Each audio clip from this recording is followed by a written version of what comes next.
ایک لمبے وقفے کے بعد ایک بار پھر میں اپنے چینل صبیہ نائد آفیشیل پر آپ لوگوں سے روبرو ہوں اپنی ایک نئی تخلیق کے ساتھ۔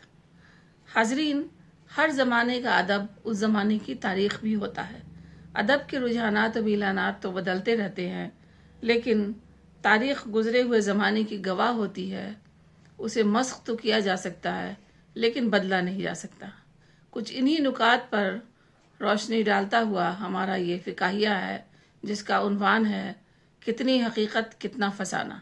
پٹنہ بہار کے ہوائی سفر پر رواں دوا ایئر انڈیا ایکسپریس کی سیٹ نمبر E17 پر بیٹھے بیٹھے پیاس لگنے لگی تو لاہوری زیرہ کی ایک ننھی سی بوتل کو منہ سے لگاتے لگاتے اچانک خیال آیا کہ یہ نہ جانے کب لاہوری زیرہ سے شری زیرہ بن جائے۔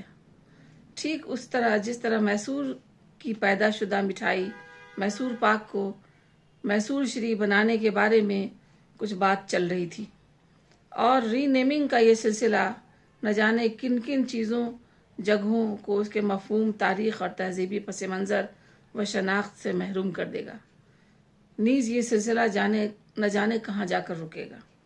میسور کی قدیم تہذیب کو اپنے اندر سمیٹے ہوئے منہ میں ڈالتے ہی گھل مل جانے والی غیر معمولی خصوصیت رکھنے والی انتہائی میٹھی اور ذائقہ دار مٹھائی میں نہ جانے کہاں سے ایسی تلخی گھل گئی جو اسے میسور پاک سے میسور شری بننے پر مجبور کر رہی ہے۔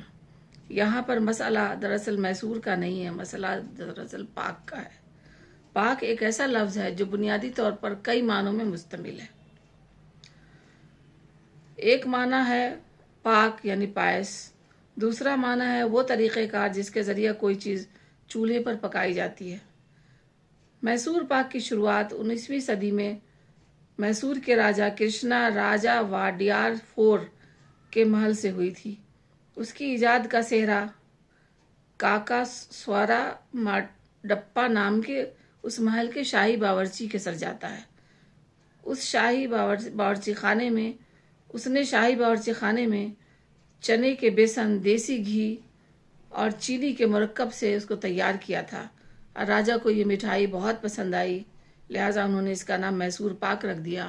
کنڑ زبان میں پاک مٹھائی کو ہی کہتے ہیں۔ اپنی خصوصیت کی بنا پر دھیرے دھیرے یہ جنوبی ہندوستان کی پہچان بن گیا، اور پھر دھیرے دھیرے یہ پورے ہندوستان میں مقبول عام ہو گئی۔ میسور پاک کی حقیقت اور فسانے کو جاننے کے بعد خیال آیا کہ دہلی کا دل مانے جانے والے کناٹ پلیس کو بھی کافی سال پہلے راجیو چوک بنا دیا گیا ہے، لیکن ابھی بھی وہ کناٹ پلیس کے نام سے ہی جانا اور پہچانا جاتا ہے۔ میسور پاک کی اس حقیقت اور فسانے کو جاننے کے بعد چند لمحے کے بعد میں آسمان ماضی میں گم ہو گئی اور اکبر الہ آبادی کو اکبر پریاگراجی کی شکل میں ڈھونڈنے کی ناکام کوشش کرنے لگی۔